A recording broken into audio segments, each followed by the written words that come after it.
بسم الله الرحمن الرحيم. كونوا ربانيين. السلام عليكم ورحمة الله وبركاته. أعوذ بالله من الشيطان الرجيم. بسم الله الرحمن الرحيم. إن الحمد لله أحمده تعالى وأستعينه وأستغفره، وأعوذ بالله تعالى من شرور أنفسنا ومن سيئات أعمالنا. حين يستنير قلب العبد، يعني يصبح فيه شيء من النور، كما قال ابن القيم في موضع آخر في منزلة الحياة، قال: إذا خلا القلب من الاهتمام بالدنيا والتعلق بما فيها من مال أو رياسة أو صورة، وتعلق بالله وحده والدار الآخرة، فذلك أول فتوحه وتباشير فجره. حين تشرق شمس الهداية على قلبك، حين تشرق شمس الهداية على قلبك، فإن أول ما يستنير قلب العبد بالحياة يحيا، يرى نور التنبيه، ينزعج القلب لروعة الانتباه فيقوم من رقدة الغافلين. هذا الانزعاج وهذه الاستنارة وهذا النور له ثلاثة مراتب. مرتبته الأولى، أول مرتبة للمتيقظ، واحد نايم وصابع عنده مشوار مهم أو عنده امتحان، أول حاجة إنه يقوم. أول مراتب هذا النائم لحظ القلب إلى النعمة، أن يرى القلب نعم الله عليه. القلب بقى يشوف نعم ربنا سبحانه وتعالى عليه.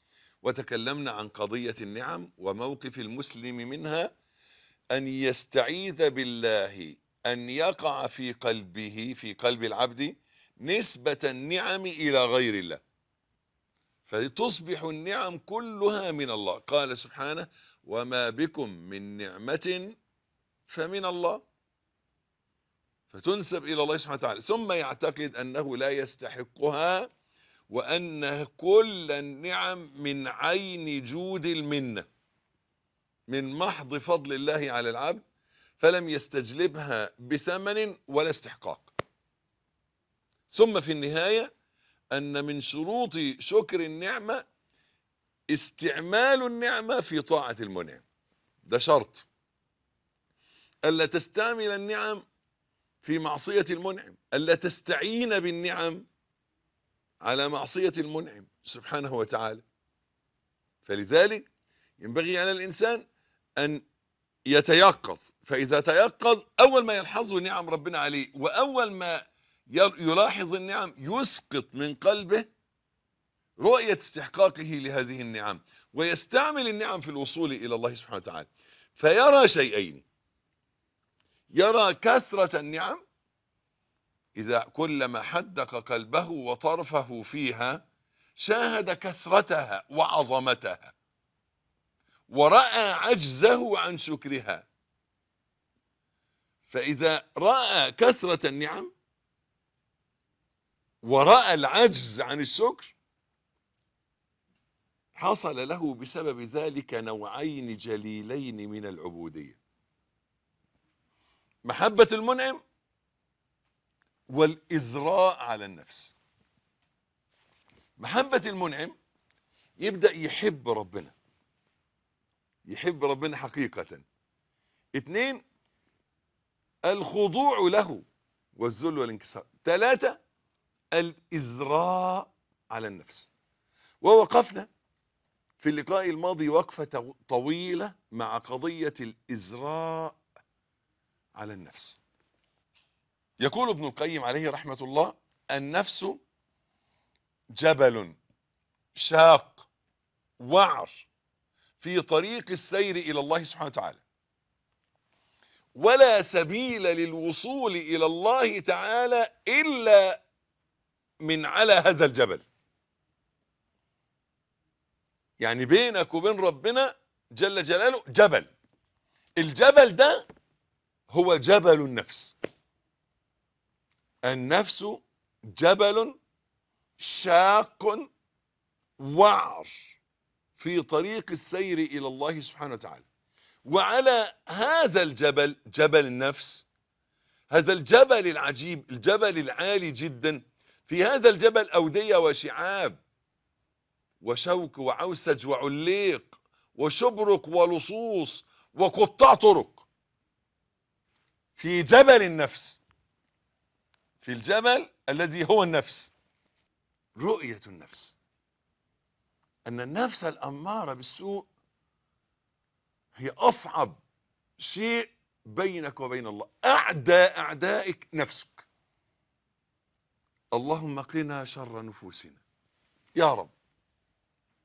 لما أسلم حسين أبو عمران بن حسين قال له رسول الله صلى الله عليه وسلم: أسلم حتى أعلمك كلمات ينفعك الله بها. فأسلم وقال: علمني يا رسول الله. قال: قل اللهم ألهمني رشدي وقني شر نفسي.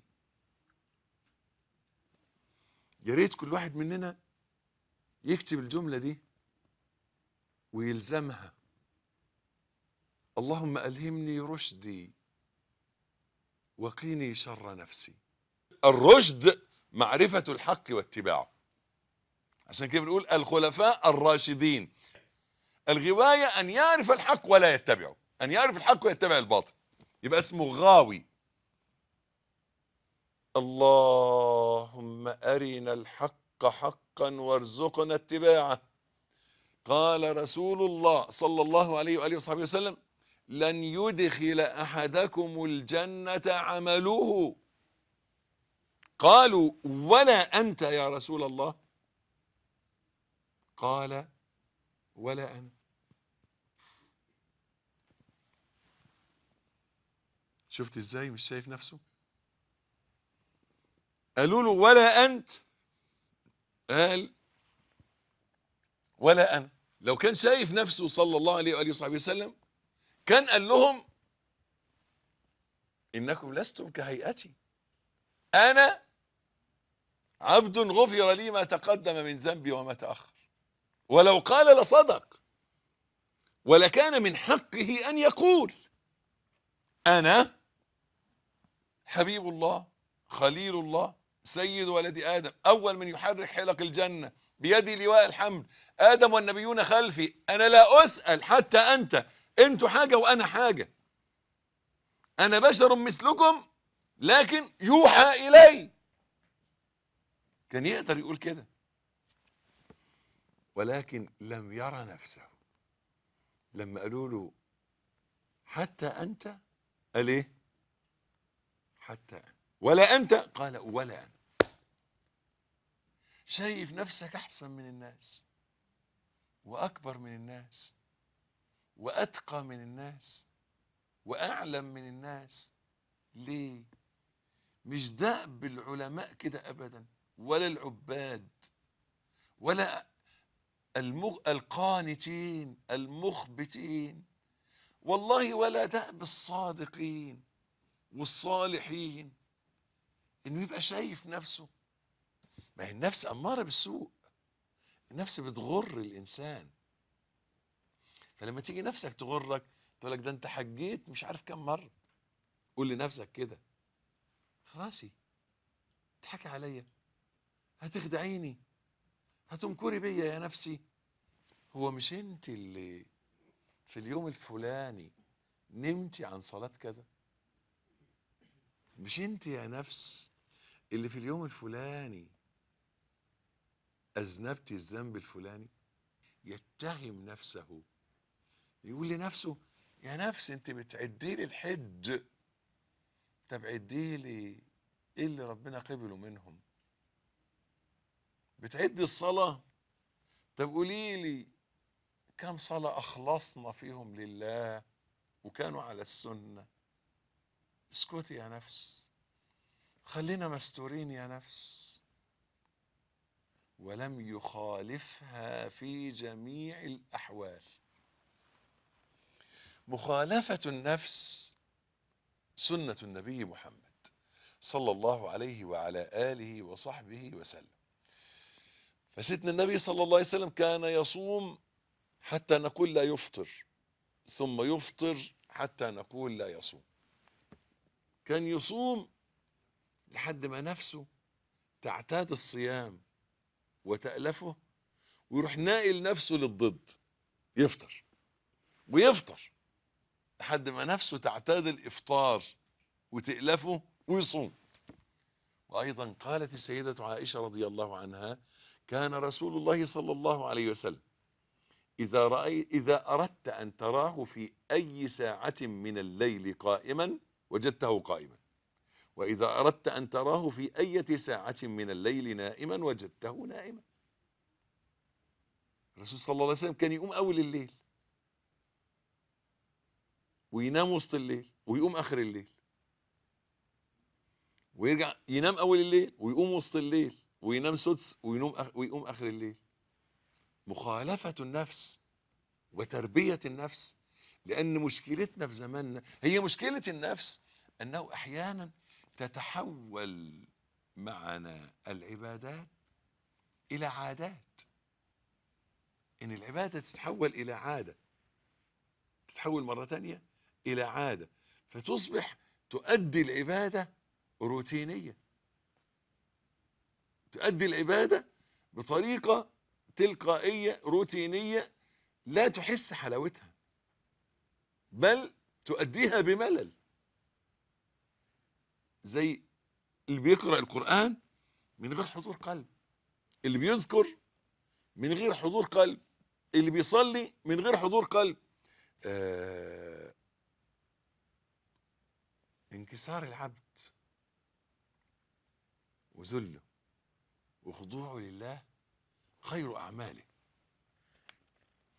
كان راهب في بني إسرائيل في صومعة 60 سنة، فأتي في منامه فقيل له إن فلانا الإسكافي اللي بيصلح الأحذية خير منك. فأتى الإسكافي فسأله عن عمله فقال: ليس لي كبير عمل إلا أنه لا يكاد يمر بي أحد إلا ظننت أنه خير مني. فعلم الراهب أن الإسكافي فضل عليه بإزرائه على نفسه، ولا ينفع مع الإعجاب والكبر عمل واجتهاد، ولا يضر مع الذل والافتقار. عايزين نزود جرعة الذل قوي، لأن الذل ده طاقة قلبية، وكلما زاد السحب قل الرصيد. فالطاقة القلبية دي لما بقى الإنسان النهاردة بيذل في أكل لقمة العيش، ويذل عشان ينال شهوته، ويذل عشان بعد كل الذل ده يجي قدام ربنا ما يلاقيش ذل، ما يعرفش يذل. امال الذل ده يجي منين؟ لما يذل لله بكل طاقة قلبه على الذل حتى يستنفذ حب الله كل طاقة قلبه على الذل، فلا يستطيع أن يذل لأحد بعد الله. ذل الطاعة والعبودية، ذل الاختيار. لما يجي علماءنا يعرفوا العبادة يقولوا غاية الحب مع غاية الذل، هي دي العبادة.